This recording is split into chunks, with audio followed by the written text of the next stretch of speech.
क्या एक तड़पती लड़की की आत्मा से एक साधु या गोरिल्ला का विवाह समाज बर्दाश्त करेगी? आज इसी के ऊपर एक दर्द भरी प्रेम कहानी। गांव का नाम था जगत रायपुर। नाम भले ही बड़ा था, पर गांव छोटा सा था, जैसे किसी बूढ़े साधु की हथेली पर उगी हुई घास। खेत थे, मवेशी थे, मिट्टी के घर थे और सबसे खास था शराबी जंगल। हाँ, वही जंगल जिसके भीतर जाते ही मोबाइल का सिग्नल तक डर के मारे गुम हो जाता था। लोग कहते थे वहां कुछ है, कोई आत्मा, कोई जंगली देवता या फिर कोई अभिशाप। पर इन बातों पर विश्वास करने वाली नहीं थी सुधी और ललिता। इस कहानी की दो आत्माएं, दो छायाएं। सुधी और ललिता दोनों की उम्र रही होगी कोई 18-19 की। सुधी लंबी सी, शांत, बड़ी बड़ी आंखों वाली। उसकी आंखों में जैसे कोई जंगल छिपा बैठा हो। और ललिता गोरी, नटखट, चुलबुली। वो हर बात में हंसी ढूंढ लेती थी। दोनों एक ही आंगन में पली थी। दोनों के पिताओं की जमीन आपस में जुड़ी थी, पर किस्मत ने दोनों के दिलों में अलग अलग कहानियां बो दी थीं। एक दिन गांव में एक अफवाह फैली।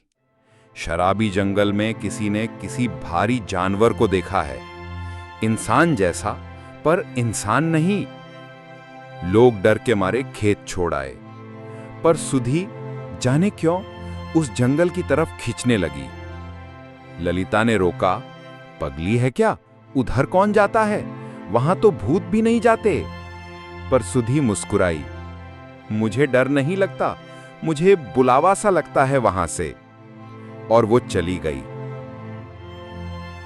जंगल में गूंजती थी केवल हवा की आवाज और कभी कभी किसी दूर की चीख। उसी जंगल के भीतर एक पुरानी वीरान झोंपड़ी थी, जहां पहली बार सुधी ने उसे देखा।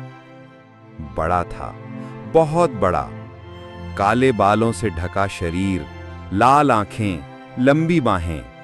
पर उसकी आंखों में कोई जानवरपन नहीं था, उसमें था एक इंसानी सूनापन।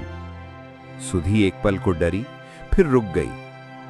गोरिल्ला उसे देखता रहा, बिना गुर्राए। न हमला किया, न पीछा, बस आंखों से कुछ पूछता रहा। उस दिन के बाद सुधी रोज जाती, फल ले जाती, कभी कभी पानी। वो दोनों पास बैठते, बिना शब्दों के बात करते। वो जंगल अब सुधी के लिए घर जैसा हो गया था। दूसरी तरफ गांव के पास के पुराने शिव मंदिर में एक दिन एक साधु आया। गोरे चिट्ठे चेहरे पर हल्की धूल, मटमैले कपड़े और आंखें जैसे समंदर हो कोई। ललिता रोज सुबह मंदिर जाने लगी, पहले तो प्रसाद के लिए, फिर सिर्फ उसके दर्शन के लिए।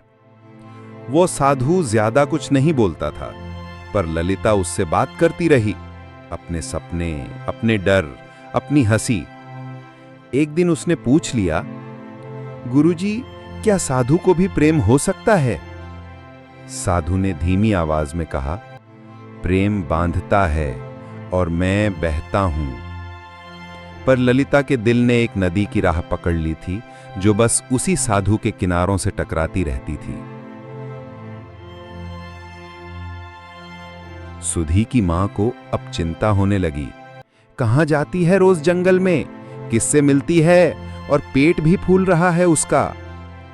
ललिता ने देखा सुधी के पेट में हल्की सी गोलाई आ रही है।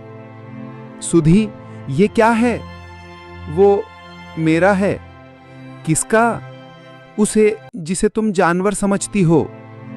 ललिता सन्न रह गई, पर उसने कुछ नहीं कहा।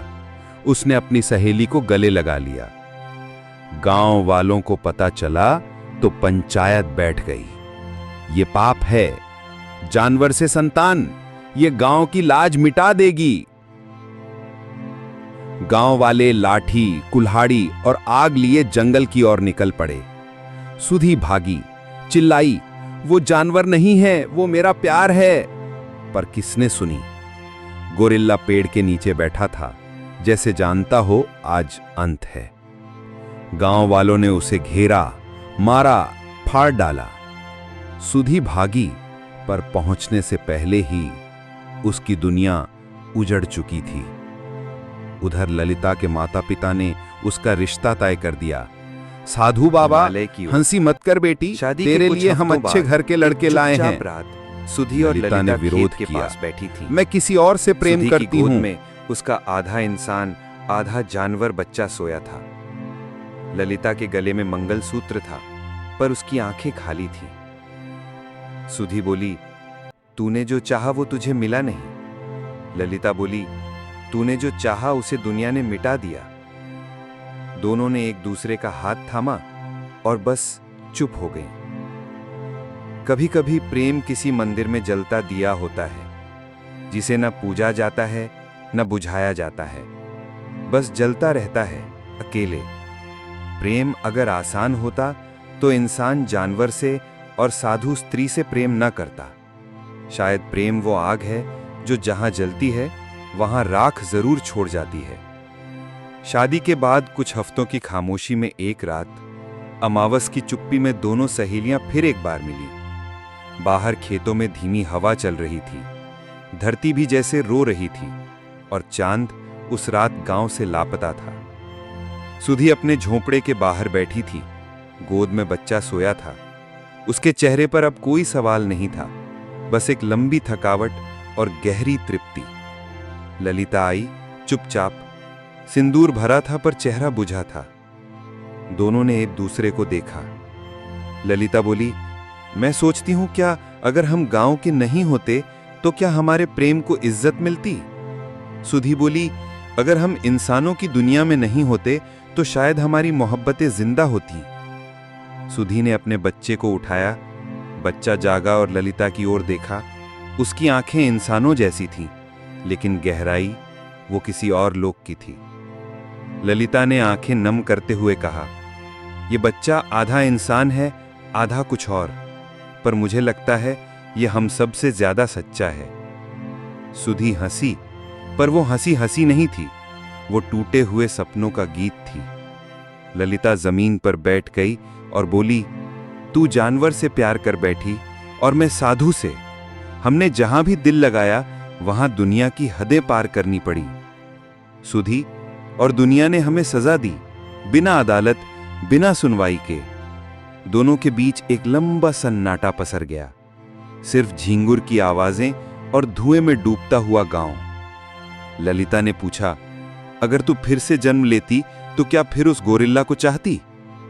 सुधी ने बिना सोचे कहा, हां, क्योंकि उस जानवर ने मुझे कभी जज नहीं किया, कभी छुआ नहीं, पर मेरी आत्मा को अपनाया। और तू? ललिता, मैं उस साधु को फिर चुनती, क्योंकि उसने कभी मुझे तोड़ा नहीं, बस खुद से बचाया। सुधी ने उसके कंधे पर हाथ रखा। हम गलत नहीं थे ललिता, बस हमारी दुनिया छोटी थी और दिल बड़े। उसी समय आसमान में बिजली चमकी, हवा तेज हुई, जैसे दोनों की आत्माएं एक दूसरे से मुक्त हो रही थीं। अगले दिन गांव वालों ने देखा, शराबी जंगल के बाहर एक दीपक जल रहा था। उसके पास एक चिट्ठी रखी थी।